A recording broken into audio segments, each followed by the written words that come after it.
So I'll just take some here. You could put filling in this also. You want a firm texture cake for this since you're going to carve it down a bit. I'm going to carve it down a lot. And I'll just move this back off to the side and then go ahead and stack it.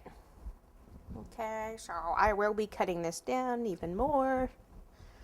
Then what you could do is actually take this and you put it up against, see how it's probably just a little bit taller than this.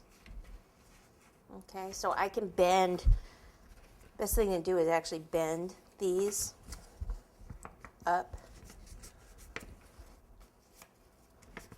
here, and it'll go like against here like this. And then the other one on the other side, do the same thing. You just need to follow the shape. And I'm gonna fudge a little. I'm gonna probably make it just a little bigger maybe. But see, if it's maybe a tiny bit short here, but if I take some of the cake from the bed in the back, then that is gonna, you know, help. So I'll just take some buttercream there, make it stick. Just like that, make it stick just like that. And then hopefully these are in the same spot. I'll fix you.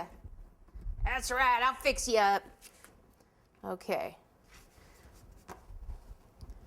All right, so I want to make sure, see that's there, and then this one needs to go forward more, about here.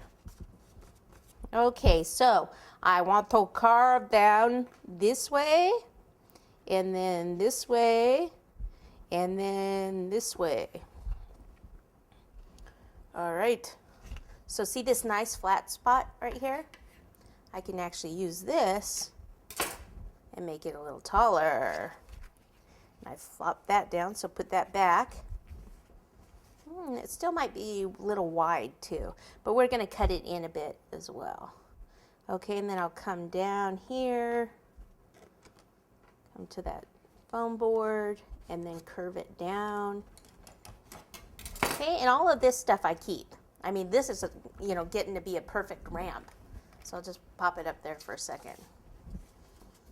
Okay, yeah, I think this is way too wide.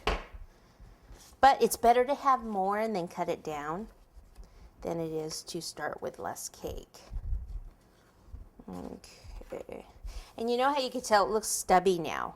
I'm actually going to go ahead and just cut another, let me measure it for you so you know. So like almost an inch off. So it was 6, now it's, let's see, yeah, it was 6, it's about 5 inches wide. So instead of 6, I'm going with 5. Again, I can just keep that. I might not use it, but if you don't use it, then crumble it up and let it dry out, and then you can use it for dirt and stuff.